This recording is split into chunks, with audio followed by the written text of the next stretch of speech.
It's like I'm jinxed or something.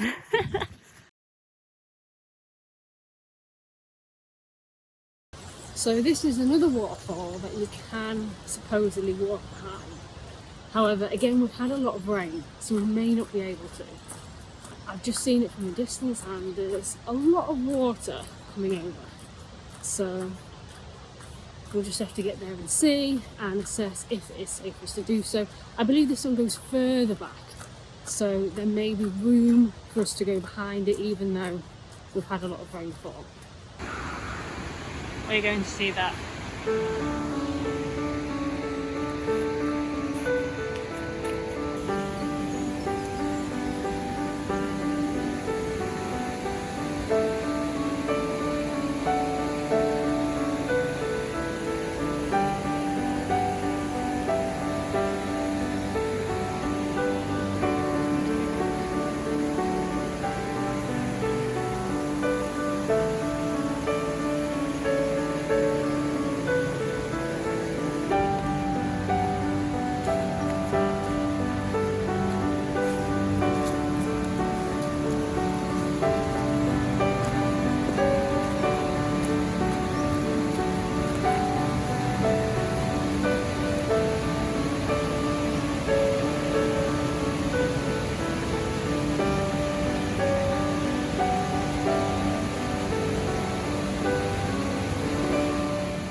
So this is Henrhyd Falls.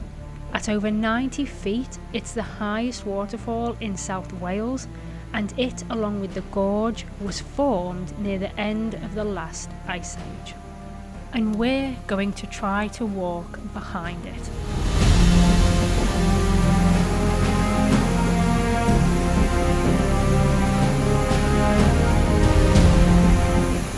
I'm not even that close to it and already the air is just filled with spray. And as you can see all on the camera. So I'm getting wet just stood here. That's pretty incredible.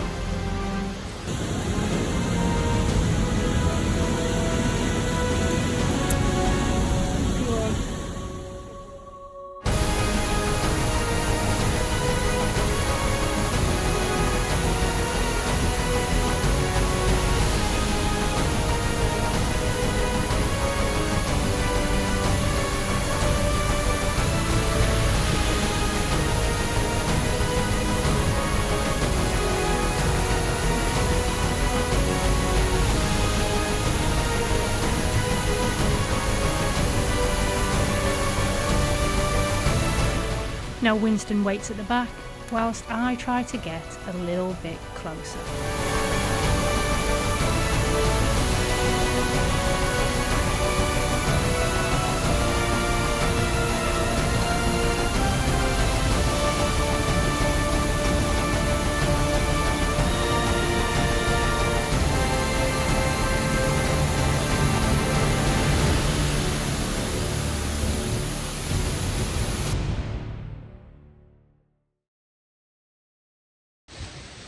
That's the first time I've ever been behind a waterfall, and that was absolutely incredible. Look at the size of it.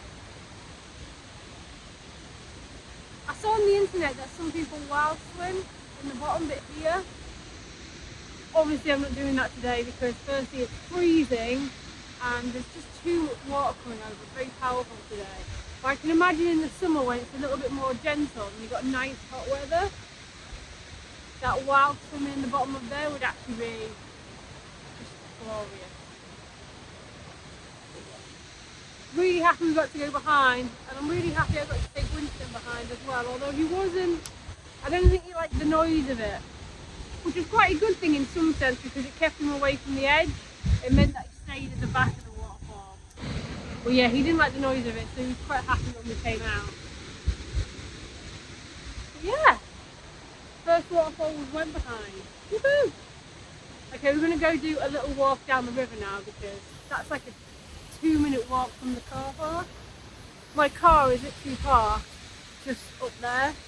We walk down in here, so we're going to go have a little walk just so that we've done a little bit of outdoor exercise today, and Winston would like to sniff and peel things, so off we go. These steps are very steep and very narrow. Winston came down this bit here and then through there to the bottom, so you're going to have to go down these. Very steep, it's like you can't fit your foot. I've only got a size 5 feet. Imagine you men with like 11 size flippers coming down.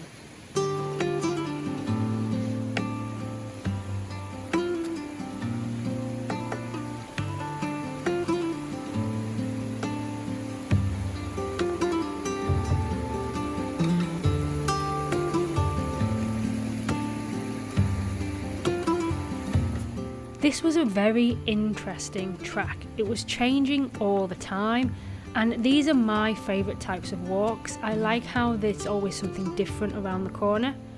However, because this was like a mini obstacle course, I was quite conscious about the amount of scrambling and the amount of jumping up and down things, especially steps, that Winston had to do.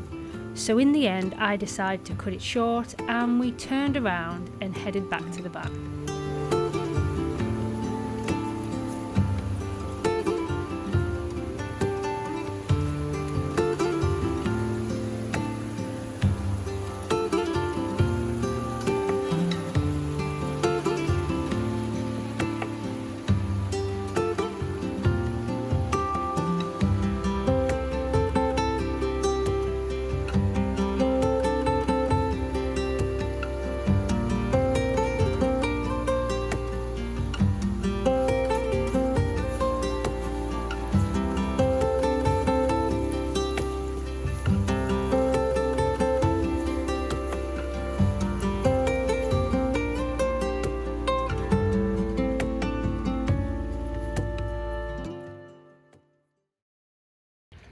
So it's not open at the moment because it's February and I'm the only one stupid enough to come and do this.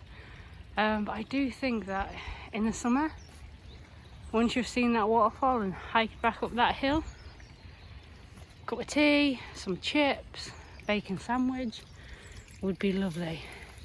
And the car park is just there. There's the van.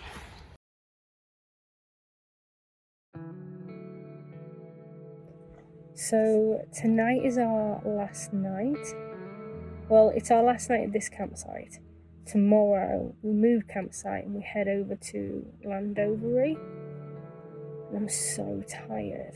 The good thing is that tomorrow I think the drive's only about 40 minutes to an hour, so that's not too bad. It's not going to take us long to get there at all. Usually our days of travelling are about 3 hours or 2 to 3 hour drives, which can take it out of you when you've got to like unpitch everything, drive 2 or 3 hours and then pitch everything back up again. It can be really exhausting, but like I said, we're only going like 40 minutes or an hour, so that shouldn't be too bad. Now I'm actually quite sad to be leaving this campsite. I love this pitch right next to the stream. I mean, it's been a bit disappointing that it's been raining almost every day, so I haven't really been able to sit outside and enjoy it that often. But I love the pitch, I like the facilities, and I like the location. You're pretty much right in the middle of the Brecon Beacons, so there's so many walks to do from here. I had to kind of cherry pick which ones we wanted to do. There's 2 more that I wish we had time to do, but we just ran out of time. And obviously we lost a day due to a weather warning. But I would have really liked to do Penny Fan, but we just never got around to it.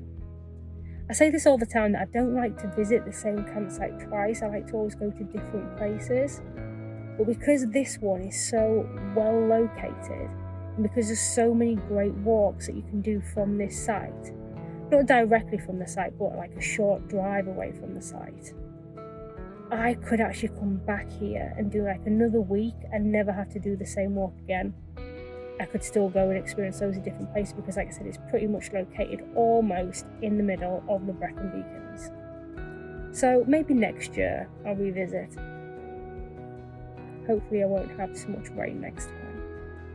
But now I'm going to take Wiggly out to go to the toilet. I'm going to get comfy in bed and have a good night's sleep.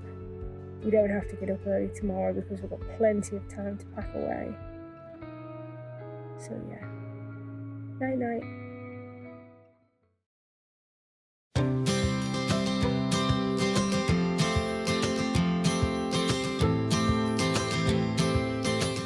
And that wraps up our second campsite of this trip.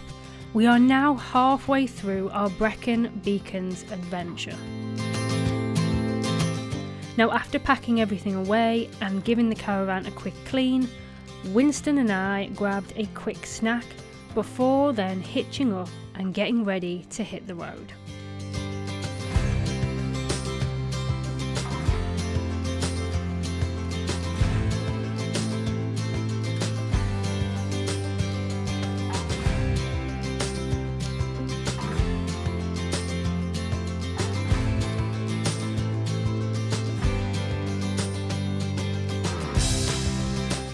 We then drove northwest to Llandovery and the Erlon Caravan and Camping Park.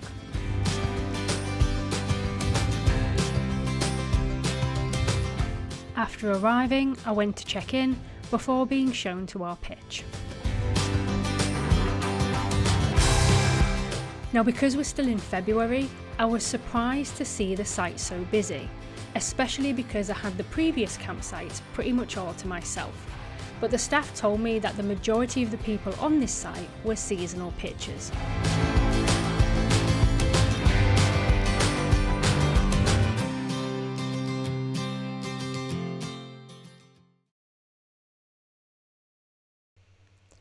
Now, after pitching, my next job was to get my first load of laundry in the washing machine.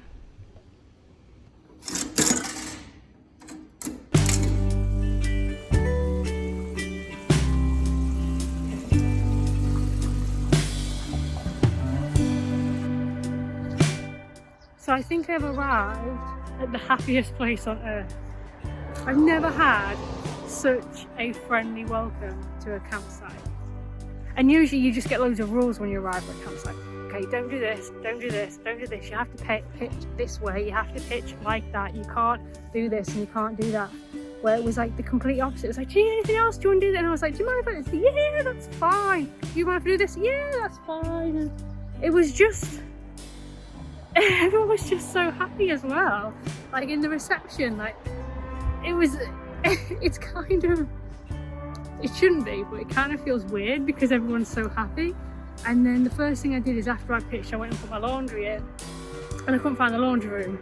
So I asked somebody, I was like, can you tell me where the laundry is? Like, yeah, come on. And they come and showed me and they're like, if you came far and, oh, you can walk in, you can walk there. Honestly, I've never met like so many friendly people in succession, just one after the other. Friendly person, friendly person, friendly person, friendly person. I honestly think I've landed in the friendliest place on earth.